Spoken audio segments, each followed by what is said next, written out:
प्रिय मित्रों, स्वागत है आपका आपके अपने चैनल स्टडी विद प्रदीप पे। आज हम लोग क्लास 12th की बायोलॉजी के चैप्टर नंबर 3 यानी अध्याय 3, जिसे हम लोग कहते हैं मानव जनन, को डिस्कस करने वाले पढ़ने वाले हैं। हिंदी मीडियम में पढ़ने वाले यूपी बोर्ड का यह सिलेबस है। यूपी बोर्ड के क्लास 12th के स्टूडेंट इसको पढ़ सकते हैं। मैंने आपसे बताया था कि हम लोग एनसीईआरटी की क्लास करेंगे। एनसीईआरटी की क्लास करने के बाद एनसीईआरटी की क्लास एक अध्याय एक वीडियो में कंप्लीट करेंगे। 1:1 का फार्मूला है, एक अध्याय और एक वीडियो में कंप्लीट किया जाएगा। इसके बाद जैसे ही आपके सभी अध्याय कंप्लीट हो जाते हैं, इसके बाद आपकी क्लास चलनी शुरू होगी। क्लास में हम लोग वाइट बोर्ड पे पढ़ेंगे और वाइट बोर्ड पे एक एक क्लास को कंप्लीट करते हुए चलेंगे। मतलब उसमें कई छोटे छोटे वीडियोज होंगे, जिसकी लेंथ के अकॉर्डिंग समझना, डायग्राम बनाने सीखना और उसके थ्योरी को लिखना, नोट्स वगैरह, ये सब मिला करके आपकी वीडियोज़ की मात्रा बढ़ जाएगी। लेकिन एनसीईआरटी को एक 1:1 के फार्मूले से चलेंगे और उसके बाद के टॉपिक के अकॉर्डिंग चलेंगे। जितने टॉपिक जिस चैप्टर में होंगे उसके उतने वीडियोज होंगे।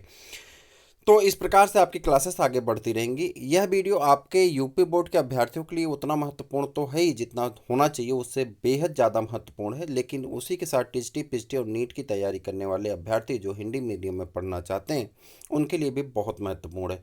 तो आप वीडियो को पूरा पढ़ेंगे, स्किप नहीं करेंगे। आपके पास एनसीईआरटी है, एनसीईआरटी से पढ़ लेंगे। हमने सिर्फ पॉइंट को मेंशन किया है। इससे क्या होगा कि हमारा कोर्स सिलेबस अपने आप डिसाइड होता चला जाता है। ये आप नहीं कह सकते कि कोर्स हम नहीं पाए या ये क्लास हमको नहीं मिली, और आपकी पूरी क्लास कंप्लीट हो जाती है। ठीक है। और बाद में आपको नोट्स वगैरह सब कुछ प्रोवाइड किया जाएगा। तो आप चैनल को जल्दी सब्सक्राइब कर लीजिए, अपने दोस्तों को शेयर कर देंगे, जिससे क्या होगा कि आपको सारी चीज़ें यहाँ से मिल जाती हैं। तो पहली टॉपिक है आज की, जो है मानव जनन में। मानव जनन की पहली पुरुष जनन तंत्र यानी पुरुष के अंतर्गत पाए जाने वाले जनन तंत्र के बारे में पढ़ेंगे। स्त्री जनन तंत्र पढ़ेंगे, दूसरी टॉपिक है। युग्मक जनन पढ़ेंगे, ठीक है। आतर्व चक्र यानी जिसे मेंस्ट्रुअल साइकिल या एएमसी कहते हैं, आप उसे पढ़ेंगे। निषेचन और अंतरोपण पढ़ेंगे। निषेचन कैसे होता है, बच्चे का कैसे डेवलपमेंट होता है। सगर्भता और भ्रूण परिवर्धन पढ़ेंगे, और प्रसव और दुग्ध श्रावण पढ़ेंगे।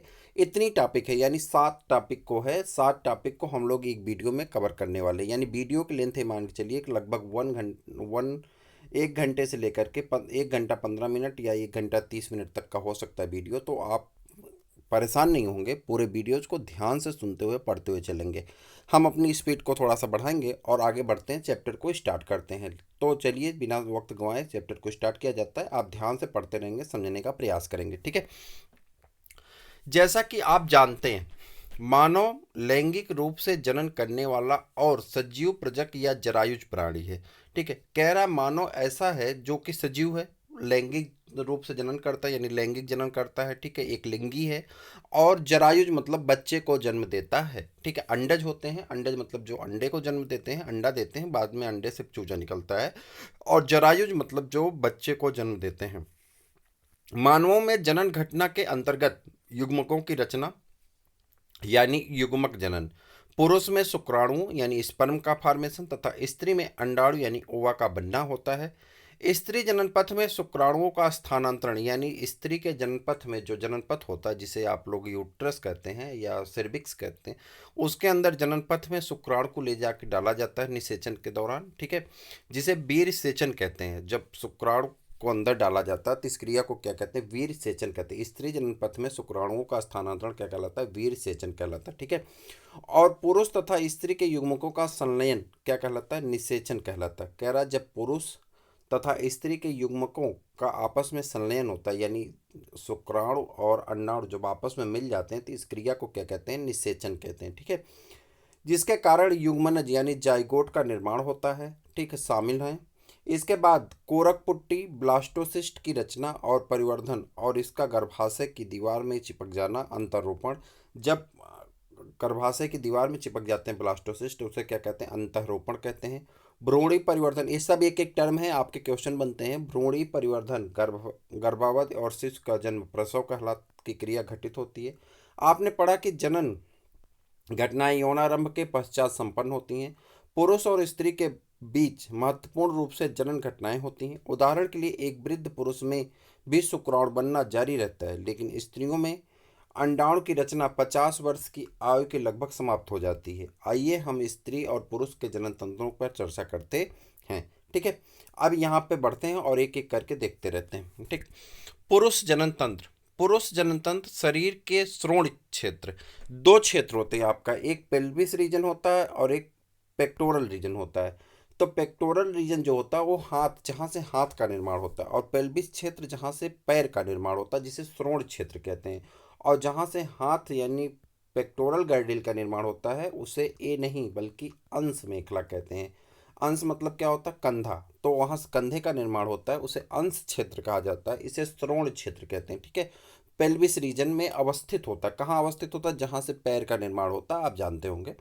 इसके अंतर्गत एक जोड़ी क्या क्या पाया जाता है? पुरुष जनन तंत्र में एक जोड़ी, जोड़ा में एक जोड़ी वृषण पाया जाता है, एक जोड़ी सहायक ग्रंथियां पाई जाती हैं, नलिकाएं पाई जाती हैं, के साथ साथ एक जोड़ी, एक एक जोड़ी क्या पाई जाती है? एक मिनट, एक एक जोड़ी क्या पाई जाती है? बाह्य जनन इंद्रियां शामिल होती हैं। ठीक है। अब यहाँ पर अगर हम लोग ध्यान दें तो यहाँ देखिए, यहाँ पे एक जोड़ी क्या है, देखिए यहाँ पे सभी पुरुष के जनन तंत्र का ये डायग्राम है, इसमें सभी चीज़ें दिखाई गई हैं। ठीक। यहाँ पे अगर ध्यान देंगे तो यहाँ पे आपके मूत्र वाहिनियाँ हैं। उसके बाद यहाँ पे नीचे आएंगे शुक्राशय है।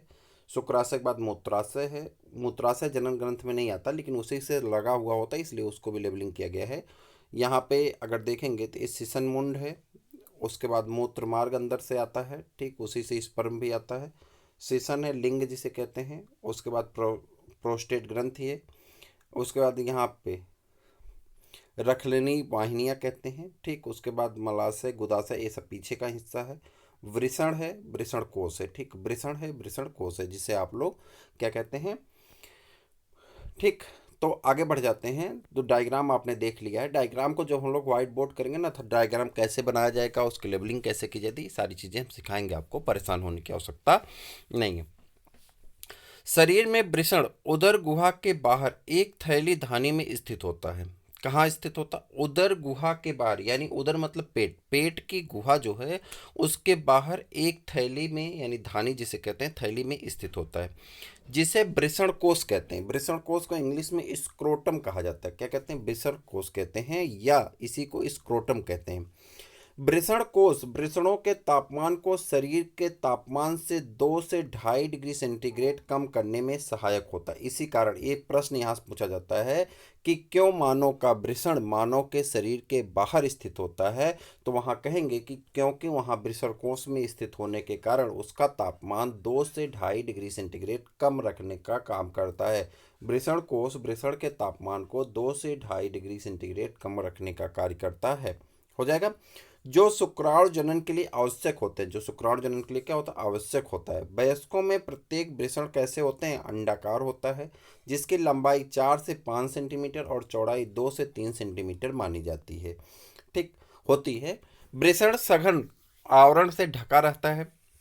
प्रत्येक वृषण में लगभग 250 कक्ष होते हैं। कितने कक्ष होते हैं? प्रत्येक वृषण में लगभग 250 कक्ष होते हैं, जिन्हें वृषण पालिका यानी टेस्टिकुलर लोब्यूल्स कहते हैं। जिसे क्या कहते हैं? वृषण पालिका या टेस्टिकुलर लोब्यूल्स कहते हैं। अभी मैं दिखाऊंगा आपको।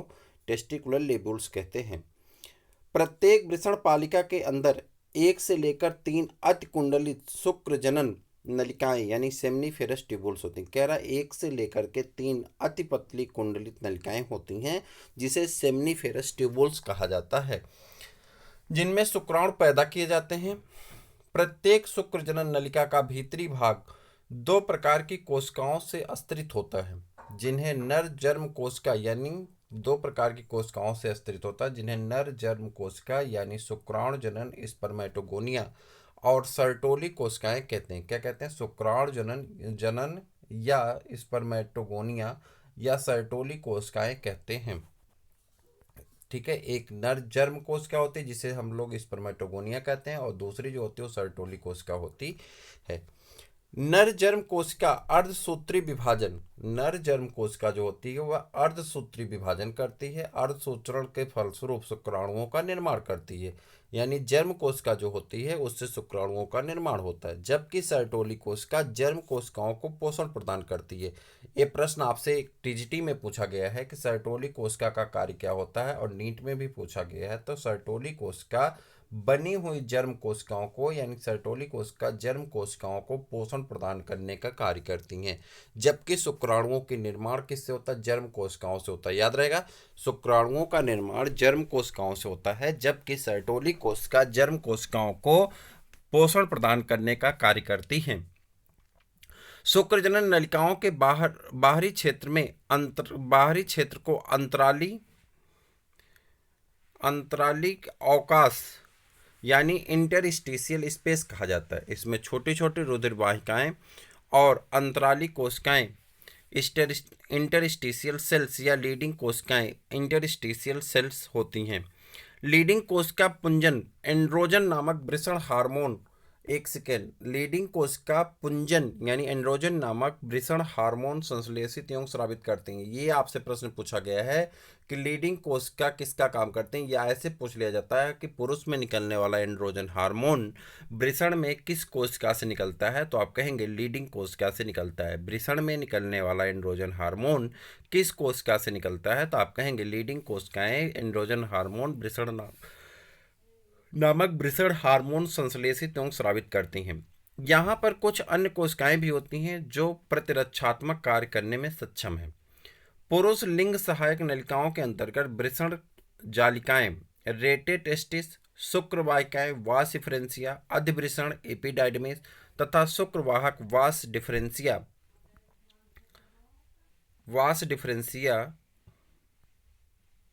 होते हैं। वृषण में की शुक्रजनन नलिकाएं वृषण नलिकाओं के माध्यम से शुक्रवाहिकाओं में खुलती हैं। यह शुक्रवाहिका वृषण से चलकर अधिवृषण में खुलती हैं, जो प्रत्येक वृषण के पश्च सतह पर स्थित होती है। यह अधिवृषण शुक्रवाहक की ओर बढ़ते हुए उदर की ओर ऊपर जाती हैं और मूत्राशय के ऊपर की ओर लूप बनाती हैं।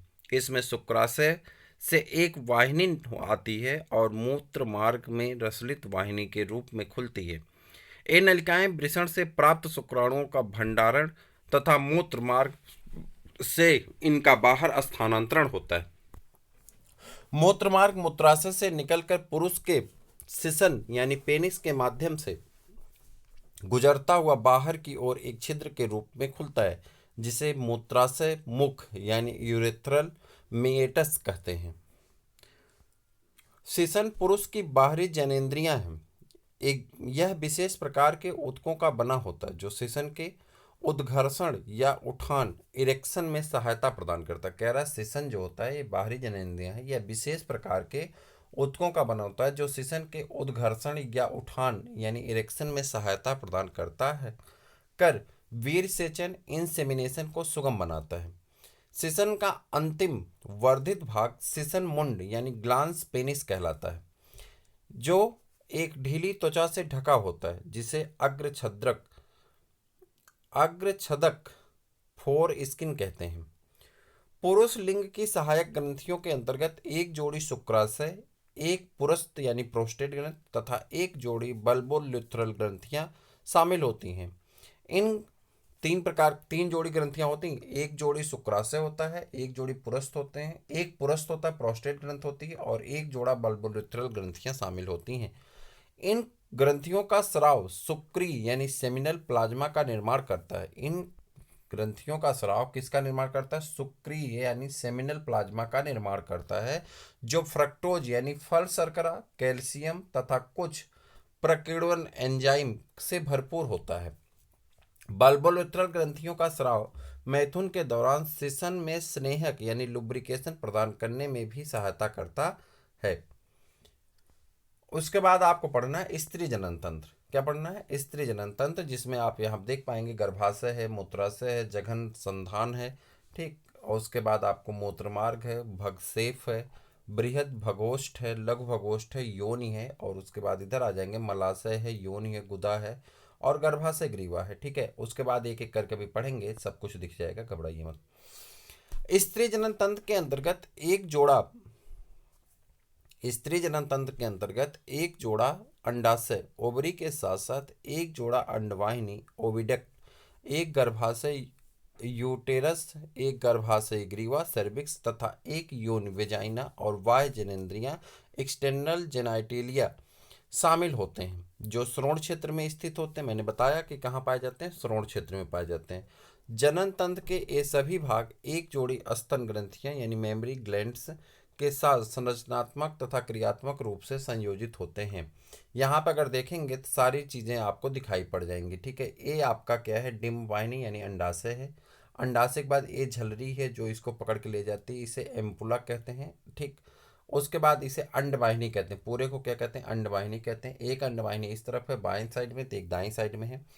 ये है गर्भाशय गुहा है। उसके बाद नीचे आ जाएंगे तो गर्भाशय ग्रीवा है, गर्भाशय नाल है, और ये है योनि। और उसके बाद इधर चले आएंगे, गर्भाशय अंतःस्तर है, गर्भाशय पेशी स्तर है, और गर्भ परिगर्भाशय है। तो ये सभी इसके अनुप्रस्थ काट के माध्यम से दिखाया गया है। ठीक है, जिसके फलस्वरूप अंडोत्सर्ग यानी ओवुलेशन, निषेचन यानी फर्टिलाइजेशन, सगर्भता यानी प्रेगनेंसी, शिशु जन्म यानी बच्चे का जन्म होना तथा शिशु की देखभाल की प्रक्रियाओं में सहायता मिलती है। अंडाशय स्त्री के प्राथमिक लैंगिक अंग है जो स्त्री युग्मक अंडाणु ओवम और कई स्टेरॉयड हार्मोन अंडाशयी हार्मोन उत्पन्न करते हैं। उदर के निचले भाग में दोनों ओर एक एक अंडाशय स्थित होता है। प्रत्येक अंडाशय की लंबाई 2 से 4 सेंटीमीटर के लगभग होती है और यह श्रोणि भित्ति तथा गर्भाशय से स्यानुओं लिगामेंट्स द्वारा जुड़ा होता है। प्रत्येक अंडाशय एक पतली उपकला एपिथेलियम से ढका होता है जो कि अंडाशय पीठिका ओवेरियम स्ट्रोमा से जुड़ा होता है। यह पीठिका 2 क्षेत्रों, एक परिधीय बलकुट पेरिफेरल कार्टेक्स और एक आंतरिक मध्यांश मेडुला में विभक्त होती है। अंडवाहिनियां डिंबवाहिनी नलिका, फैलोपियन नलिका, गर्भाशय तथा यौन मिलकर से स्त्री सहायक नलिकाएं बनाती हैं। प्रत्येक डिंबवाहिनी नली लगभग 10 से 12 सेंटीमीटर लंबी होती है जो प्रत्येक अंडाशय की परिधि से चलकर गर्भाशय तक जाती है। अंडाशय के ठीक पास डिंबवाहिनी का हिस्सा कीप के आकार का होता है जिसे कीपक यानी इनफेंडिबुलम कहा जाता है। इस कीपक के किनारे अंगुली सदृश प्रक्षेप यानी प्रोजेक्शन होते हैं जिसे झालर या फिम्बरी कहते हैं। अंडोत्सर्ग के दौरान अंडाशय से उत्सर्जित अंडाणु को संग्रह करने में जो झालर सहायक होते हैं। कीपक आगे चलकर अंडवाहिनी के एक जोड़े भाग में खुलता है जिसे तुम्बिका एम्पुला कहते हैं। अंडवाहिनी का अंतिम भाग संकीर्णपथ इस्थमस में एक सक्रिय अवकाशिका ल्यूमेन होती हैं जो गर्भाशय को जोड़ती हैं। गर्भाशय केवल एक होता है और इसे बच्चादानी यानी बुम्ब भी कहते हैं। गर्भाशय का आकार उल्टी रखी गई नाशपाती जैसा होता है। यह श्रोण भित्ति से स्यानुओं यानी लिगामेंट द्वारा जुड़ा होता है। गर्भाशय एक पतली ग्रीवा द्वारा यौन से खुलता है। ग्रीवा की गुहा को ग्रीवा नाल यानी सर्वाइकल कैनाल कहते हैं जो कि यौन के साथ मिलकर जन्म नाल वर्थ कैनाल की रचना करती है। गर्भाशय की भित्ति ऊतकों की 3 परत वाली होती है। बाहरी पतली झिल्ली में अस्तर को परिगर्भाशय पेरीमेट्रियम कामा। नेक्स्ट है आपका मध्य मोटी चिकनी पेशी अस्तर को गर्भाशय पेशी अस्तर मायोमेट्रियम और आंतरिक ग्रंथिल अस्तर को गर्भाशय अंत अस्तर मेट्रियम कहते हैं जो गर्भाशय गुहा को अस्तरित करती हैं। आतर्व चक्र मेंस्ट्रुअल साइकिल के दौरान गर्भाशय के अंत अस्तर में चक्रीय परिवर्तन होता है जबकि गर्भाशय पेशी अस्तर में प्रसव के समय काफी तेज संकुचन होते हैं। स्त्री के बाह्य जनेंद्रियों के अंतर्गत जघन शैल यानी मॉन्स प्यूबिस, बृहद भगोष्ठ लेबिया मेजोरा, लघु भगोष्ठ लेबिया माइनोरा, यौन छद्मक हाइमेन और भगसेफ क्लाइटोरिस आदि होते हैं। जघन शैल वसा में ऊतकों से बनी एक गद्दी सी होती है जो त्वचा और जघन बालों से ढकी होती है। बृहद भगोष्ठ ऊतकों का मांसल बलन फोल्ड है जो जघन शैल से नीचे तक फैले होते हैं और यौनद्वार को घेरे रहते हैं। लघु भगोष्ठ ऊतक का एक जोड़ा वलन होता है और यह बृहद भगोष्ठ के नीचे स्थित होता है। यौन का द्वार प्रायः एक पतली झिल्ली जिसे यौन छद्म कहते हैं से आंशिक रूप से ढका होता है। भगसेप एक छोटी सी अंगुली जैसी संरचना होती है जो मूत्र मार्ग के ऊपर दो बृहद भगोष्ठ के ऊपरी मिलन बिंदु के पास स्थित होती है। यौन छद पहले मैथुन संभोग के दौरान फट जाता है।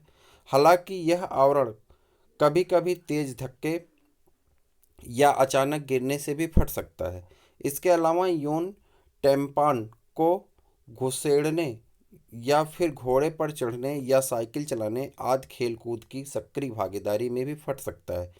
कुछ औरतों का यौन छद संभोग के बाद भी बना रहता है, इसलिए यौन छद के होने अथवा न होने की बात को किसी स्त्री के कौमारी यानी वर्जिनिटी या यौन अनुभवों का वास्तविक सूचक नहीं माना जा सकता है। कार्यशील स्तन ग्रंथि सभी मादा स्तनधारियों का अभिलक्षण है। स्तन ग्रंथियां स्तन युग्मक संरचना है जिसमें ग्रंथिल ऊतक और विभिन्न मात्रा में वसा होते हैं।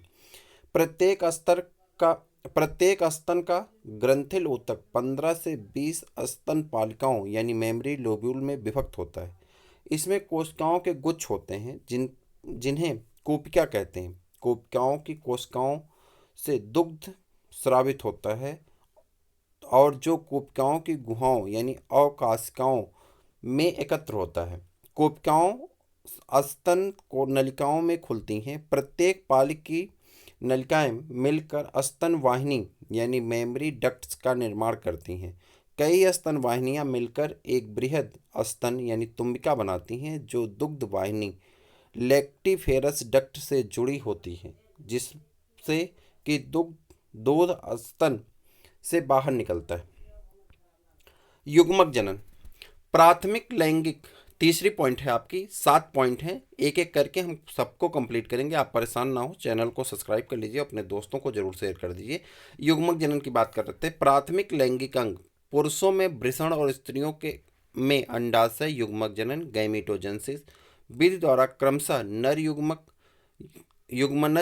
युग्मक यानी शुक्राणु तथा मादा युग्मक यानी अंडाणु उत्पन्न करते हैं। वृषण में अपरिपक्व नर जर्म कोशिकाएं यानी शुक्राणु स्पर्मेटोगोनिया बहुवचन एकवचन स्पर्मेटोगोनियम शुक्रजनन स्पर्मेटोजेनेसिस द्वारा शुक्राणु उत्पन्न करती हैं जो कि किशोरावस्था के समय शुरू होती है। शुक्रजनन नलिकाओं यानी सेमनीफेरस ट्यूबुल्स की भीतरी भित्ति में उपस्थित शुक्राणु जनन समसूत्री विभाजन समसूत्र विभाजन माइटोटिक डिवीजन द्वारा संख्या में वृद्धि होती है। प्रत्येक शुक्राणु द्विगुणित होता है और इसमें 46 यानी 46 गुणसूत्र क्रोमोसोम होते हैं। कुछ शुक्राणुजनों के समय समय पर अर्धसूत्री विभाजन या अर्धसूत्रण मियोटिक डिवीजन होता है, जिनको प्राथमिक शुक्राणु कोशिकाएं यानी प्राइमरी स्पर्मेटोसाइट्स कहते हैं। एक प्राथमिक शुक्राणु कोशिका प्रथम अर्धसूत्री विभाजन यानी न्यूनकारी विभाजन को पूरा करते हुए दो समान अगुणित कोशिकाओं की रचना करते हैं, जिन्हें द्वितीयक शुक्राणु कोशिकाएं सेकेंडरी स्पर्मेटोसाइट कहते हैं। इस प्रकार उत्पन्न प्रत्येक कोशिका में 23 गुणसूत्र होते हैं। द्वितीयक शुक्राणु कोशिका दूसरे अर्धसूत्री विभाजन से गुजरते हुए 4 बार अगुणित शुक्राणु प्रस्सु यानी स्पर्मेटिड्स पैदा करते हैं। शुक्राणु प्रस्सुओं में गुणसूत्रों की संख्या कितनी होनी चाहिए? शुक्राणु प्रस्सु रूपांतरित होकर शुक्राणु स्पर्मेटोजोआ स्पर्म बनाते हैं और इस प्रक्रिया को शुक्राणुजन स्पर्मेटोजेनेसिस कहा जाता है। शुक्राणु जनन के पश्चात शुक्राणु वीर्य सर्टोली कोशिकाओं में अंतः स्थापित एम्बेडेड हो जाता है और अंत में जिस प्रक्रिया द्वारा शुक्राणु शुक्रजनन नलिकाओं में मोचित यानी रिलीज होते हैं उस प्रक्रिया को वीर्य सेचन यानी स्पर्मिएशन कहते हैं। शुक्र जनन प्रक्रिया किशोरावस्था यौनारंभ से होने लगती है, क्योंकि इस दौरान गोनैडोट्रोपिन रिलीजिंग हार्मोन, जिसे आप GnRH कहते हैं, gonadotropin releasing hormone full form पूछा जाता है, कई बार आपको इसको लिखना पड़ता है GnRH, तो इसको कहते हैं आरएच, गोनाडोट्रोपिन रिलीजिंग हार्मोन। कहाँ से निकलता है? पिट्यूटरी से निकलता है। तो बताएंगे जब हम लोग क्लास 11th का पढ़ेंगे एंडोक्राइन ग्लैंड, तो वहाँ पाएगा GnRH, gonadotropin releasing hormone, full form याद रखिए, के श्रावण में काफ़ी वृद्धि हो जाती है। आपको याद होगा कि यह एक अध अधश्चेतन यानी हाइपोथैलेमिक हार्मोन है। सॉरी, माफ करिएगा, पिट्यूटरी से नहीं बल्कि हाइपोथैलेमस से निकलता है। कहाँ से निकलता है? हाइपोथैलेमस से निकलता है। हाइपोथैलेमिक हार्मोन है। गोनाडोट्रोपिन रिलीजिंग हार्मोन के स्तर में वृद्धि के कारण यह अग्र पीयूष ग्रंथि यानी एंटीरियर पिट्यूटरी ग्लैंड पर कार्य करता है तथा दो गोनाडोट्रोपिन हार्मोन, पीत पिंडक यानी ल्यूटिनार्जिंग हार्मोन जिसे आप एलएच कहते हैं, और पुटिकोदीपक हार्मोन यानी फॉलिकल स्टिमुलेटिंग हार्मोन जिसे कहते हैं FSH, तीन चीज़ें यहाँ पर आई हैं, ध्यान से देखिएगा। कह रहा है कि जो हाइपोथैलेमस है, हाइपोथैलेमस आदेश देता है, किसको देता है? पिट्यूटरी ग्लैंड को। पिट्यूटरी ग्लैंड का जो अगला सिरा होता है, पिट्यूटरी ग्लैंड का अगला सिरा जो होता है एंटीरियर पिट्यूटरी, एंटीरियर पिट्यूटरी से एक हार्मोन, दो हार्मोन निकलते हैं जिसे आप एलएच कहते हैं, और एक हार्मोन को क्या कहते हैं आप? FSH। एलएच को कहा जाता है ल्यूटिनार्जिंग हार्मोन जिसे पीत पिंडक हार्मोन भी हिंदी में कहते हैं, और FSH फॉलिकल स्टिमुलेटिंग हार्मोन जिसे आप पुटिकोद्दीपक हार्मोन कहते हैं, के श्रावण को उद्दीपित करता है। एलएच लीडिंग कोशिकाओं पर कार्य करता है। कहाँ कार्य करता है? एलएच लीडिंग कोशिकाओं पर कार्य करता है और पुंजकों यानी एंड्रोजन के संश्लेषण और श्रावण को उद्दीपित करता है। इसके बदले में पुंजन शुक्राणुजनन की प्रक्रिया को उद्दीपित करता है। FSH सर्टोली कोशिकाओं पर कार्य करता है और कुछ घटकों के श्रावण को उद्दीपित करता है जो शुक्राणुजनन की प्रक्रिया में सहायक होते हैं। आइए हम एक शुक्राणु की संरचना की जांच करें। यह एक सूक्ष्मदर्शी संरचना है जो एक शीर्ष, हेड, ग्रीवा, नेक तथा मध्य खंड, मिडिल पीस और कुछ पूंछ यानी टेल की बनी होती है। एक प्लाज्मा झिल्ली शुक्राणु को पूरी काया यानी पूरी बॉडी को आवृत यानी ढकी रहती है। शुक्राणु के शीर्ष में एक दीर्घीकृत इंग्लाइंडेड अगुणित केंद्रक हैप्लॉयड न्यूक्लियस होता है। क्या होता है? एक हैप्लॉयड न्यूक्लियस पाया जाता है, अभी दिखा रहे हैं, घबराइए मत। तथा इसका अग्रभाग एक टोपीनुमा संरचना से आवृत होता है जिसे अग्रपिंडक एक्रोसोम कहते हैं। यह अग्रपिंडक उन एंजाइमों से भरा होता है जो अंडाणुओं के निषेचन में मदद करता है। शुक्राणु के मध्य खंड में असंख्य सूत्र कणिकाएं यानी माइटोकॉन्ड्रिया होती है जो पूंछ की गति प्रदान करने के लिए ऊर्जा उत्पन्न करती है, जिसके कारण शुक्राणु को निषेचन करने के लिए आवश्यक गतिशीलता प्रदान करना सुगम बनाता है। मैथुन क्रिया के दौरान पुरुष 20 से 30 करोड़ शुक्राणु रसलित करता है। सामान्य उर्वरता यानी अबंधता से लगभग 60% शुक्राणु निश्चित रूप से सामान्य आकार और आकृति वाले होने चाहिए। इनमें से कम 40% आवश्यक रूप से सामान्य जनन क्षमता के लिए तीव्र गतिशीलता प्रदर्शित करते हैं। शुक्रजनन नलिकाओं से मोचित यानी रिलीज्ड शुक्राणु सहायक नलिकाओं द्वारा वाहित ट्रांसपोर्टेड होते हैं।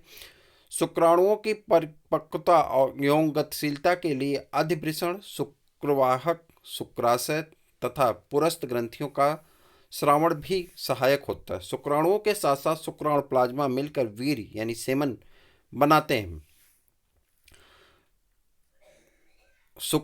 पुरुष की सहायक नलिकाओं और ग्रंथियों के कार्य को वृषण हार्मोन एंड्रोजन्स बनाए रखता है। एक परिपक्व मादा युग्मक के निर्माण की प्रक्रिया को अंडजनन यानी ओजेनेसिस कहते हैं, जो कि पुरुष के शुक्राणुजनन से स्पष्ट रूप से भिन्न है। अंडजनन की शुरुआत भ्रूणी परिवर्धन चरण के दौरान होती है, जब कोई मिलियन मात्र युग्मक कोशिकाएं यानी अंडजन्य युगोनिया प्रत्येक भ्रूणी अंडाशय के अंदर विनिर्मित होती हैं। जन्म के बाद अंडजन्नी का निर्माण और उसकी वृद्धि नहीं होती। इन कोशिकाओं के विभाजन शुरू हो जाता है और अर्धसूत्री विभाजन के पूर्वावस्था प्रोफेज फर्स्ट में प्रविष्ट होती हैं और इस अवस्था में अस्थायी तौर पर अवरुद्ध करती हैं। इन्हें प्राथमिक अंडक प्राइमरी ओसाइट्स कहते हैं।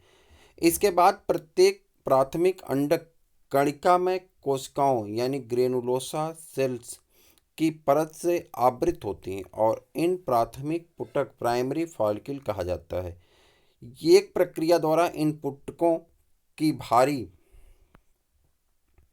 मात्रा में जन्म से यौनारंभ तक ह्रास होता रहता है।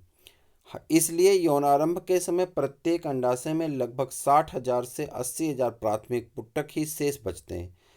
इस प्राथमिक पुटक कणिकामय कोशिकाओं के और अधिक परतों से आवृत हो जाते हैं तथा एक और नए प्रावरक यानी थिकल प्रावरक थिकल अस्तर से घिरे होते हैं जिसे द्वितीयक पुटक कहते हैं।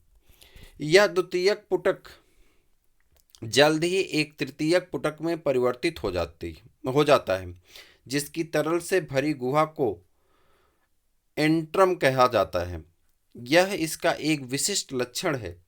प्रावरक अस्तर थीका लेयर, अंतर प्रावरक थीका इंटरना और बाह्य प्रावरक थीका एक्सटर्ना को गठित होता है। इस समय आपका ध्यान उस ओर खींचना महत्वपूर्ण होगा कि तृतीयक पुटक के भीतर प्राथमिक अंडक के आकार में वृद्धि होती है और इसका पहला अर्धसूत्री विभाजन पूरा होता है।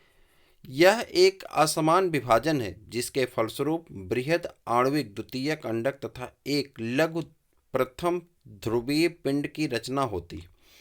द्वितीयक अंडक प्राथमिक अंडक के पोषक से भरपूर कोशिका प्रद्रव्य यानी साइटोप्लाज्म की मात्रा को संचित रखती है। क्या आप इसके किसी लाभ के बारे में सोच सकते हैं? क्या पहले अर्धसूत्री विभाजन से उत्पन्न प्रथम ध्रुवीय पिंड में और अधिक विभाजन होता है या इसमें ह्रास यानी कमी हो जाता है? वर्तमान में हम इसके बारे में सुनिश्चित रूप से बहुत कुछ नहीं कह सकते।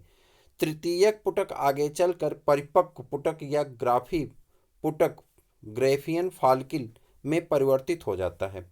द्वितीयक अंडक अपने चारों ओर एक नई झिल्ली का निर्माण करता है जिसे पारदर्शी अंडावरण जोना पेलुसिडा कहते हैं।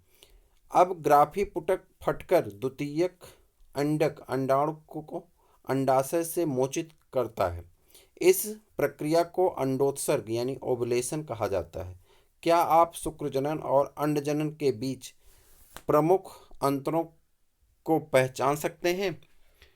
यहाँ पर शुक्रजनन और अंडजनन के बारे में नीचे एक आरेखी प्रस्तुत की गई है।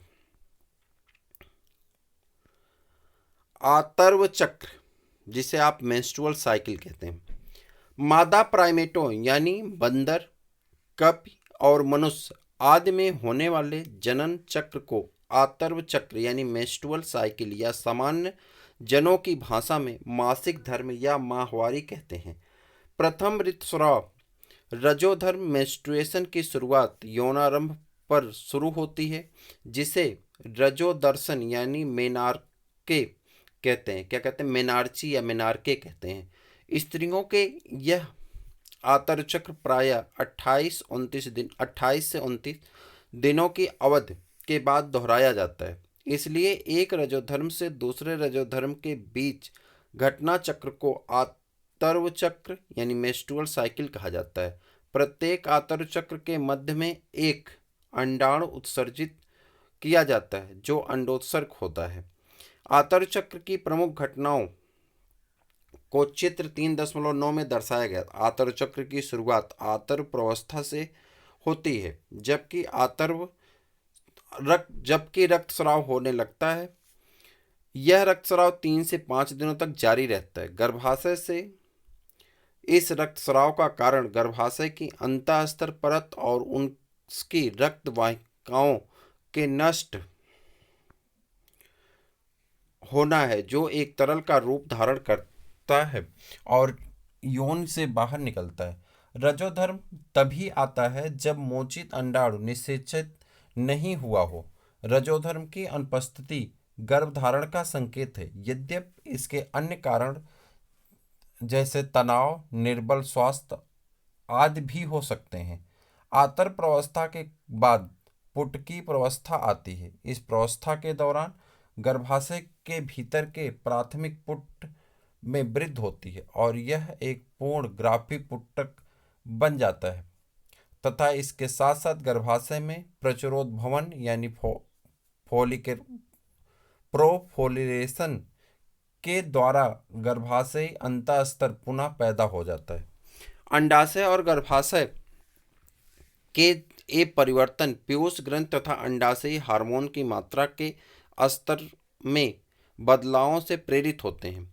पुटक प्रावस्था के दौरान गोनेडोट्रोपिन, एलएच और एफएसएच का स्राव धीरे धीरे बढ़ता है। यह स्राव पुटक परिवर्धन के साथ साथ वर्धमान पुटक या एस्ट्रोजन के स्रावण को उद्दीपित करता है।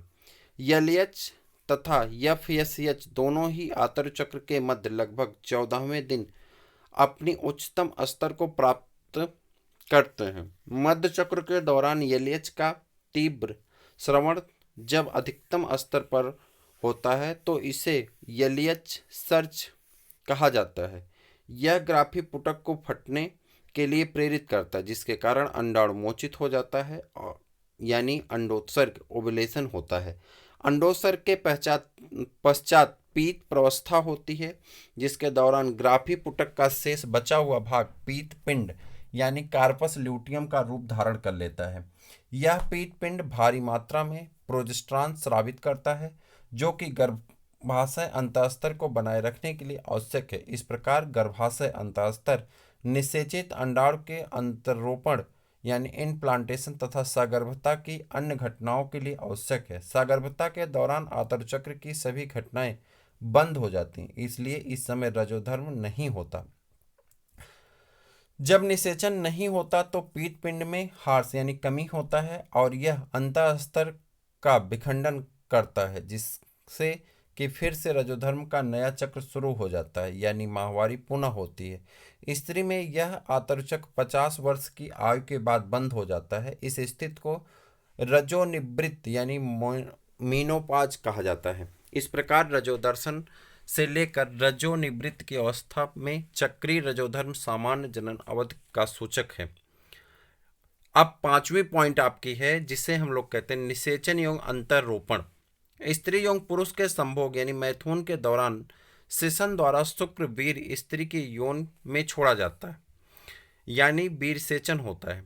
गतिशील शुक्राणु तेजी से तैरते हुए गर्भाशय ग्रीवा से लेकर गर्भाशय में प्रवेश करते हैं और अंतत अंडवाहिनी नली में तुम्बिका एम्पुला क्षेत्र तक पहुंचते हैं। इस बीच अंडाशय द्वारा मोचित अंडाणु भी तुम्बिका क्षेत्र तक पहुंच जाता है, जहां निषेचन की क्रिया संपन्न होती है। निषेचन तभी हो सकता है यदि अंडाणु तथा शुक्राणु दोनों एक ही समय में तुम्बिका क्षेत्र पर पहुंच जाएं। यही कारण है कि जिससे कि सभी संभोग क्रियाएं निषेचन या सगर्भता की स्थिति में नहीं पहुंच पाती हैं।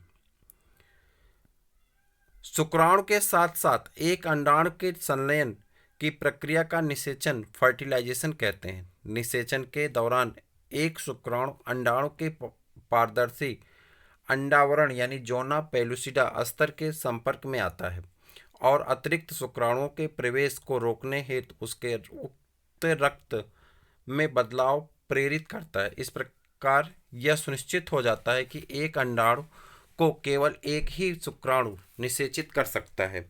अग्रपिंडक का श्रावण शुक्राणु की पारदर्शी अंडावरण के माध्यम से अंडाणु के कोशिका द्रव्य साइटोप्लाज्म तथा प्लाज्मा भित्ति में प्रवेश करने में मदद करता है। यह द्वितीयक अंडक के अर्धसूत्री विभाजन को प्रेरित करता है। दूसरा अर्धसूत्री विभाजन भी असमान होता है और इसके फलस्वरूप द्वितीयक ध्रुवीय पिंड सेकेंडरी पोलर बॉडी की रचना होती है और एक अगुणित अंडाणु डिंबाणु प्रसु या ओटिट्स बनता है। शीघ्र ही शुक्राणुओं का अंडाणु के अगुणित केंद्रक के साथ संलयन यानी फ्यूजन होता है, जिससे कि दुगुणित युग्मनज जाइगोट की रचना होती है। यह युग्मनज में कितने गुणसूत्र होते हैं? हमें यह बात ध्यान में रखनी चाहिए कि इसी चरण में शिशु के लिंग का निर्धारण यानी लड़का या लड़की का होना निश्चित हो जाता है। आइए देखें यह कैसे होता है। जैसे कि आप जानते हैं कि स्त्री में गुणसूत्र का फल का स्वरूप यक्स यक्स है तथा पुरुष में यक्स वाई होता है। इसलिए स्त्री द्वारा उत्पादित सभी अगुणित युग्मकों अंडाणु में यक्स लिंग गुणसूत्र होते हैं, जबकि पुरुष युग्मकों शुक्राणुओं में लिंग गुणसूत्र या तो यक्स या तो वाई लिंग गुणसूत्र होते हैं। इसलिए 50% शुक्राणु में यक्स लिंग गुणसूत्र होते हैं और दूसरे 50% शुक्राणु में वाई लिंग गुणसूत्र होते हैं। इसलिए पुरुष और स्त्री युग्मकों के संलयन के पश्चात युग्मक में या तो यक्स या तो यक्स वाई लिंग गुणसूत्र की संभावना होती है। यह इस बात पर निर्भर करेगा कि यक्स या वाई लिंग गुणसूत्र वाले शुक्राणुओं में से कौन अंडाणु का निषेचन करता है। जिस युग्मनज से यक्स यक्स गुणसूत्र होंगे वह एक मादा शिशु यानी लड़की के रूप में, जबकि यक्स वाई गुणसूत्र वाला युग्मनज नर शिशु लड़का के रूप में विकसित होगा।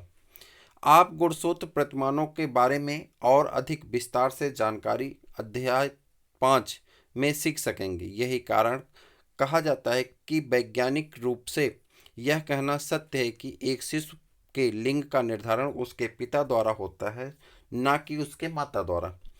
समसूत्री विभाजन विदलन क्लीवेज की शुरुआत तब होती है जबकि युग्मक अंडवाहिनी के संकीर्ण पथ यानी इस्थमस से गर्भाशय की ओर बढ़ता है और तब यह 2, 4, 8, 16 यानी 2, 4, 8, 16 दो कोशिकाएं बढ़ती हैं, उसका मल्टीप्लाई होता जाता है। संतत कोशिकाओं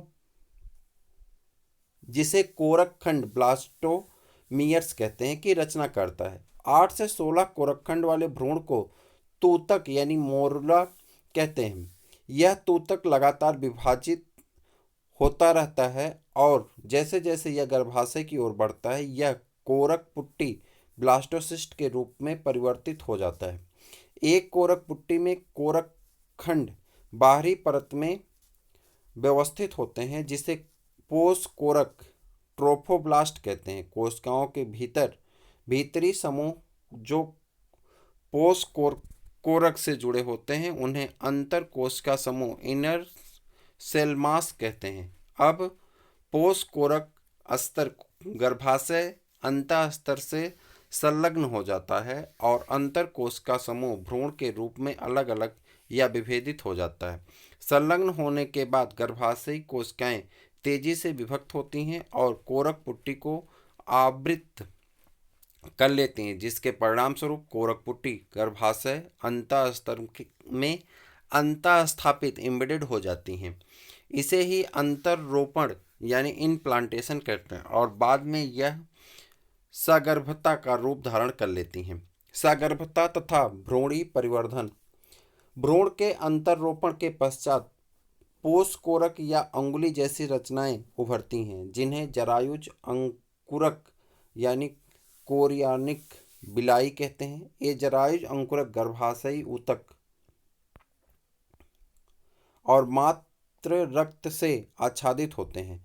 जरायुज अंकुरक और गर्भाशयी ऊतक एक दूसरे के साथ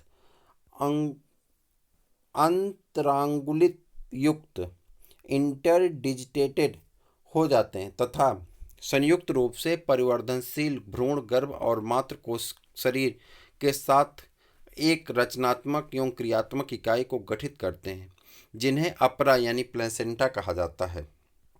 अपरा भ्रूण को ऑक्सीजन तथा पोषण की पूर्ति और कार्बन डाइऑक्साइड तथा भ्रूण द्वारा उत्पन्न उत्सर्जी एक्सक्रीटरी अवशिष्ट पदार्थों को बाहर निकालने का कार्य करता है। यह अपरा एक नाभि रज्जु अम्बिलिकल कार्ड द्वारा भ्रूण से जुड़ा होता है जो भ्रूण तक सभी आवश्यक पदार्थों को अंदर लाने तथा बाहर ले जाने का कार्य करने में मदद करता है। अपरा अंतःस्रावी ऊतकों का भी कार्य करता है और अनेकों हार्मोन जैसे कि मानव जरायुज gonadotropin, human chorionic gonadotropin, HCG, मानव अपरा lactogen, human placental lactogen, HPL, oestrogen, progesterone आदि उत्पादित करता है। सगर्भता के उत्तरार्ध की अवधि में अंडाशय द्वारा रिलैक्सिन नामक एक हार्मोन भी स्रावित किया जाता है, जिसे किया जाता है। हमें यह याद रखना चाहिए कि HCG और HPL और रिलैक्सिन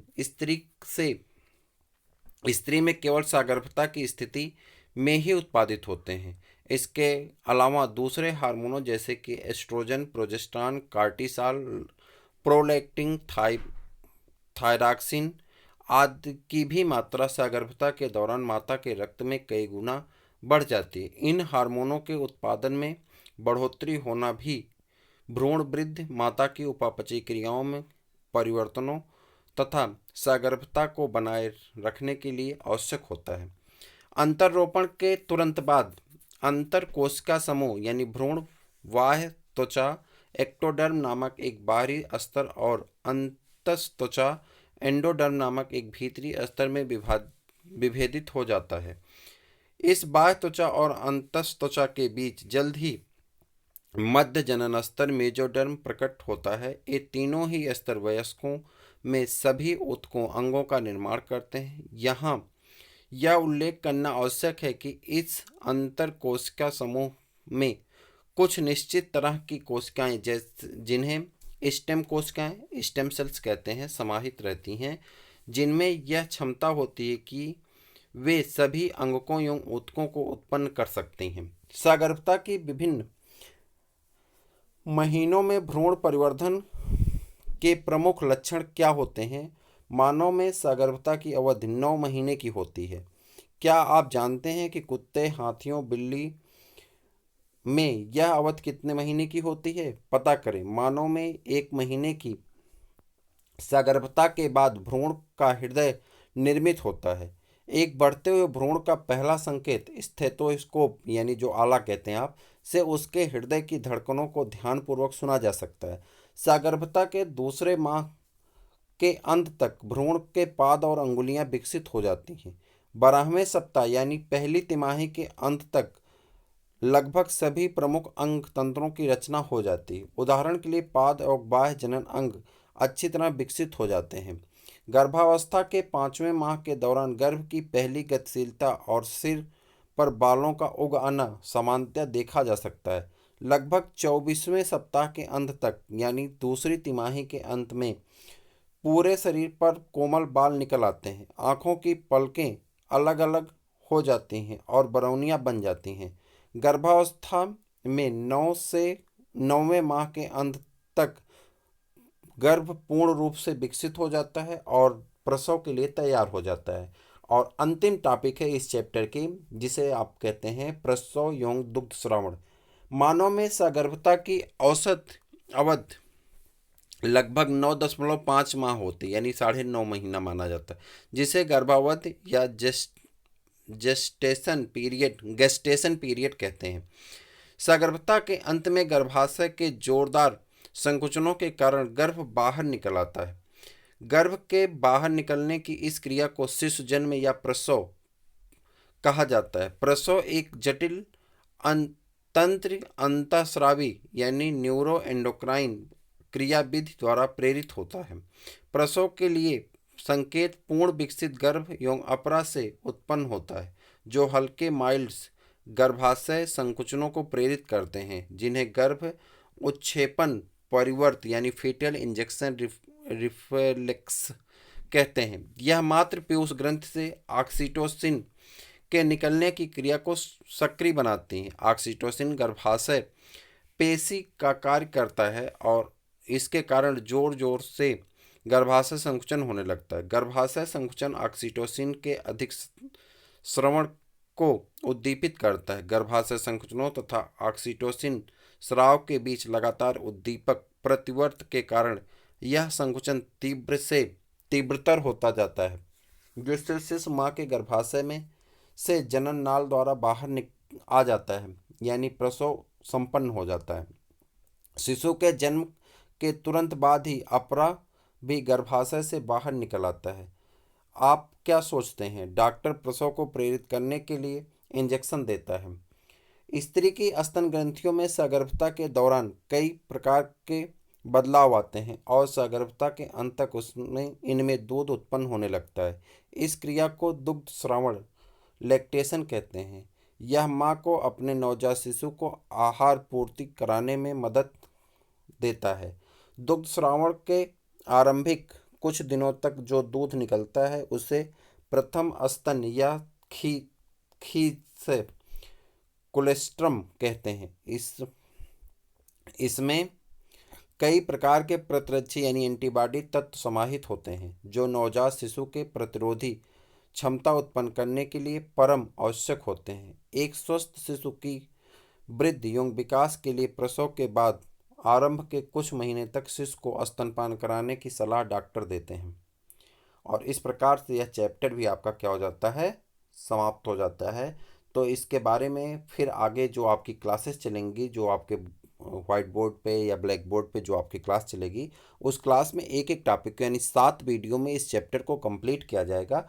यहाँ पे आपको पूरी एनसीईआरटी को सिर्फ रीड करना था। आप पूरी एनसीईआरटी को एक बार रीड कर लिए हैं, लगभग कितने मिनट लगे, 50 मिनट में आपने पूरी एनसीईआरटी को रीड कर लिया, तो एक चैप्टर आपका पूरा कंप्लीट हो गया। आप जब चाहें तब इसे आराम से पढ़ सकते हैं, ध्वनि के रूप में इसे सुन सकते हैं। सुनने से चीज़ें धीरे धीरे याद हो जाएंगी, तो ज़्यादा परिश्रम करने की आवश्यकता नहीं है। तो जैसे ही लास्ट होगा आपको क्या मिल जाएगा, वहाँ पे आपकी क्लासेस करा दी जाएंगी छोटे छोटे वीडियोज के माध्यम से। एक एक टॉपिक के 7 टॉपिक में एक क्लास आपकी पूरी कर दी जाएगी। आपको नोट्स प्रोवाइड कर दिए जाएंगे, जो आपके एनसीईआरटी क्वेश्चन उसके आंसर दे दिए जाएंगे और बाद में प्रीवियस ईयर पेपर करा दिए जाएंगे। तो आपके एक भी नंबर कहीं छूटने वाले नहीं हैं। तो इसी के साथ हम लोग विदा लेंगे, फिर मिलते हैं किसी और वीडियो में। तब तक के लिए इजाज़त दीजिए। जय हिंद।